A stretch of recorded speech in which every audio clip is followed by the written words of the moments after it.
નમસ્કાર દર્શક મિત્રો, આપ જોઈ રહ્યા છો Banas crime 24 news Gujarati channel. હવે જોઈએ આજના મુખ્ય સમાચાર। ડીસા આખોલ 4 રસ્તા પાસે નિયમોનો ભંગ કરતા વાહન ચાલકો સામે રૂરલ પોલીસની કડક કાર્યવાહી। આખોલ 4 રસ્તા પાસે રૂરલ પોલીસે નિયમોનું ઉલ્લંઘન કરતા વાહન ચાલકોને કાયદાનો પાઠ ભણાવ્યો।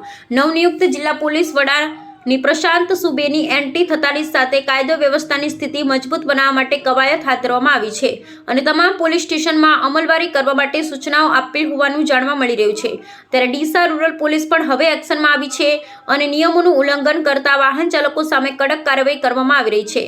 આજે ડીસા આખોલ 4 રસ્તા ઉપર ડીસા રૂરલ પોલીસ દ્વારા કડક વાહન ચેકિંગ હાથ ધરવામાં આવ્યું હતું, જેમાં ડીસા રૂરલ પોલીસ સ્ટેશનના INK વિંજોડાની સૂચના મુજબ ડીસા આખોલ 4 રસ્તા ઉપર PSI DD ગોયાણી તેમજ ASI અશોકસિંહ રાજપૂત તેમજ ગજુભા રાજપૂત તેમજ જીરડી પરમાર સહિત પોલીસ સ્ટાફ સાથે રાખી કડક વાહન ચેકિંગ હાથ ધરાયું હતું, જેમાં બ્લેક ફિલ્મ તેમજ નંબર પ્લેટ વિનાની બાઇકો તેમજ સીટ બેલ્ટ તેમજ હેલ્મેટ લાયસન્સ વિના વાહન ચાલકોને દંડ તેમજ વાહનો પોલીસ દ્વારા ડિટેન કરવામાં આવ્યા હતા, જેને લઈ નિયમોનું ઉલ્લંઘન કરી વાહનો હંકારતા વાહન ચાલકોમાં ફફડાટ જોવા મળ્યો હતો। ડીસા તાલુકા પોલીસની સરાહનીય કામગીરી લોકોએ બિરદાવી હતી અને રોજબરોજ આખોલ 4 રસ્તા પર ફરજિયાત પોલીસ પોઈન્ટ રહે તેમજ રસ્તા વચ્ચે પાર્કિંગ કરતા વાહન ચાલકોને દૂર કરવામાં આવે તેવી પણ જનમાંગ ઉઠવા પામી રહી છે।